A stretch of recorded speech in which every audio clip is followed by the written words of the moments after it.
Hello YouTubers, feeling quite nostalgic today. Came across this. It's been on top of my DVD cabinet for a good few years. Not had a lot of time to watch it. Saw a clip of Babylon 5 yesterday on YouTube and ended up watching it, and I thought I'm going to get my box out, and I watched a couple of season 1 episodes, and I moved straight into season 2, and wow, I spent last night really enjoying watching it, you know, like all as one. And you know, so I'm going to review the mega box set of Babylon 5. I know it came out 5-6 years ago, possibly longer, but I think it's stunning, quite frankly. I know there's another box set out smaller in size, and I would really like to see Babylon 5 get the Blu-ray treatment. You know, I hope I really do. So I put some Babylon 5 music on, and I thought we'll get into some B5 for 10 minutes.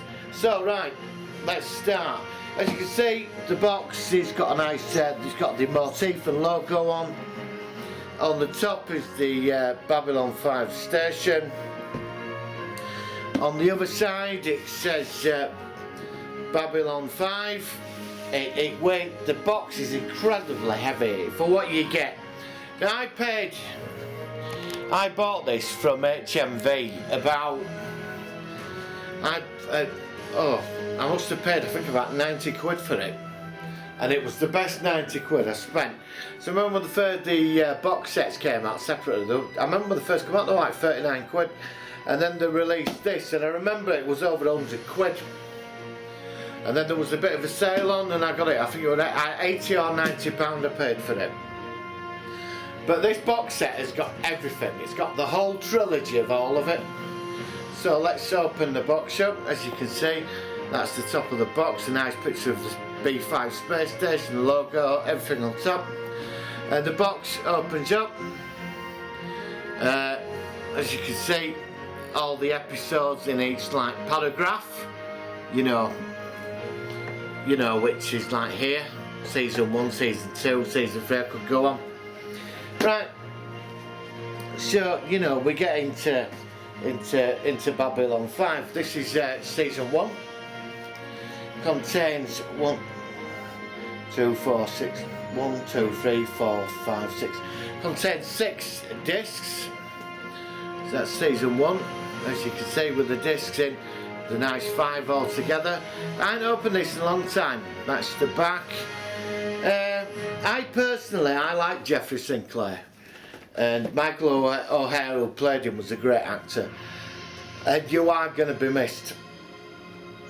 And season 1 was about getting to know the characters of this, and they were putting in the foundation stone. Now originally Michael J. Straczynski did have a bit of a different script, but because of people leaving and budget restraints and other things, I'll go into all that shortly, he sort of changed everything.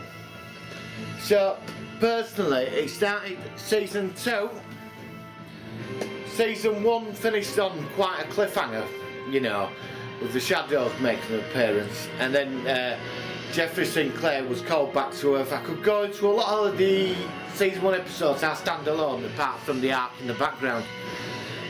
Now this is season 2, and with Captain Sheridan. There's the back. C6 discs again, and when John Sheridan came into it, it sort of came really interesting. We got more on the Shadows, the wars were coming together, the Narn and the Centauri conflicts, the other politics, especially what's going on at the Earth Alliance with President Clark and the conspiracy there and the Psycho. Absolutely amazing stuff. The end of the second season final episode is a bit of a strange one, you know, because there is some major build-ups in this going through, and I do like the second season. It's got certain episodes in there which are dark, powerful stories, and there is some the comedy elements are really good as well, like the Purple and Green Drazi in Geometry of Shadows, which is a good episode with the Techno Mages. and Londo gets told his destiny. You know, basically you're going to go and fuck everything up. And, you know, you continue on through the entire second season on that story. Now, for anybody who hasn't seen this, I don't really want to mention spoilers. But the series peaks at season 3, and you get the season 3 box set. There's the third season. As you can tell, the third season is my favourite of all the seasons. It really kicks off in the third season. The characters and where the story's going. Sheridan sort of disassociated himself with the Earth Alliance, and it's, you know, it builds. The old Shadow conflict's really kicking off. The Narns are devastated. But there is some beautiful episodes, like with Narn and Londo, when he takes this drug. And you know, he goes in with this telepathic drug and he rapes Londo's mind. Really powerful episodes. And the Volon on the station Kosh goes into, he like tunes into the wavelength and explains to G'Kar that, you know, it's all pointless killing each other, where does it end and all that. It's a really deep episode, and it changes G'Kar's life, puts him on a new path of enlightenment. As in season 2, we do get to see the Volon out of its costume, but I'll go more into that in a minute. And, you know, Sheridan sort of starts learning about how to fight shadows and this other stuff. And all through season 3, there's some great standalone stories. And then you move along towards the big build-up at the end, like, you know, the Severed Dreams when they call away from the Earth Alliance, which personally is one of my favourite episodes. You know, the 2 episodes just before that builds the Severed Dreams is really good. You know, that for me, I'd say they're probably my favourite Babylon 5 episodes, but all of it is marvellous. The first ever television series had a beginning, a middle and an end. J. Michael Straczynski was a genius when he wrote this. And then we go into season 4, you know, which is interesting. Right, that's third season. You know, and I'm looking for season 4 now. I don't think I've got these in order, you know. Right, here we go. I must have put away last time, watched them in the wrong order. It's season 4, 6 days, loads of extras. There we go, we got that there, that's the back of it. Season 4 was very good. Season 4, interesting. It short on the whole Shadow War, which was quite annoying. I'd like to have seen at least 12 episodes on the Shadow War. But obviously they made up for it with the Earth Civil War and President Clark and his downfall. You know, but there were budget restraints because Babylon 5 were always going to be cancelled all the time. So, and you do get quite, for me, it sort of did rush the Shadow War, but it did sort of finish in a good place as well. But the Earth Civil War became extremely addictive with the Psycho, especially Garibaldi and Mr. Bester, which was interesting. When they were on Mars and he came out on that tube after Garibaldi resigns from security, he gets caught by the shadows. Because in third season, the cliffhanger was the best of all Babylon 5. You know, which was absolutely superb. And you find out Garibaldi's being played by Bester. And what a powerful episode where they're just on a tube together. Sort of like, he's, you know, I played you like a fool all this time, Mr. Garibaldi. Now, what I found with this, there's certain graphic novels and books that actually tied in, like Severed Dreams, which comes later on. And the graphic novels, which tells you why, you know, why Sinclair ended up on Minbar. They were like little spin-offs in graphic novel and book form. And then we move on to the 5th season. You know, because I found the 5th season not quite as good. I know we've got Captain Lockley and Sheridan becomes president of the galaxy and, you know, the Alliance gets created and stuff like that. But I found season 5, it was a bit disappointing. It was more about Shadow Tech than anything else, really. So, you know, and where it ended up, it wasn't a bad place where it ended up, you know. But season 5 could have been a lot more. It's like they rushed it for me and they didn't really know where they were going with it. I think they were just got a smaller budget and just had to finish it. I could be wrong. I'm not an authority, I'm just a big fan.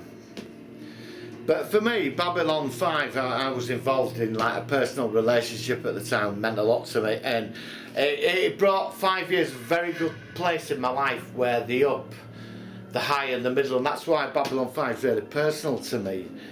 But I don't want to go into that. It's just I remember how we were feeling, and Babylon 5 were always there in the background somehow, you know, through the bad and good times, and that's what I really loved about it. And then we got on to Crusade, you know, which was very good. I was a big fan of this, and the Excalibur team and all of them on the crew, and the captain and the Apocalypse box and the Techno Mage and the rest of it, you know, Galen. It was absolutely brilliant. You know, they brought in the Drac. Well, the Drac were a bit of a disappointment really, because they were like servants at Shadows. But Crusade, it had potential to go somewhere. Now, if you listen to J. Michael Straczynski on the audio, he tells you where the second season would have gone. And Gideon, I think Gideon was gonna, well, you thought he'd be meant to get killed or something, but obviously he comes back. I remember, it's been a few years. And on Crusade, it was all about Shadow Tech. Now, by the end of the first season, they would have cured the plague on Earth, and then it would have been about the Excalibur dealing with this conspiracy within the Earth government and elsewhere with Shadow technology, and that's where it were going. Also, in some of the unwritten scripts, Mr. Bester was going to appear on the run after the Telepath War. You know, which they sort of started all that in season 5. I think that was probably the sort of only decent thing they did in season 5 was the Telepath War. So Crusade would have sort of, well, the aftermath of all this, which would have gone somewhere because Bester tried taking over the Earth Alliance and failed, which it all ends up in a Psycho set of books where Mr. Garibaldi chases him, finally gets him, and it's quite an interesting ending because at Bester's funeral, Garibaldi sticks a big spear into his chest and twists it, you know, because he hunts him down, you know, after the Telepath War. Which is sort of interesting, really. And there's somebody there covered up with a robe on, and we all think that's Sheridan, you know, he's all covered up at the funeral. So that's 5th Crusade, very good so far. And that was it for me. Just if we've only got 2 more seasons at least, then we move on to the movies. Now, this is the Babylon 5 movie collection, as you can see. Right, what have we got in here? We've got Third Space, as you can see. The Third Space was an interesting one. It was about how the Vorlons had made a mistake and these entities from another universe are trying to get through and they're evil. Wasn't sort of, well, it was alright. Bit of a downer for me, it could have been better. Call to Arms,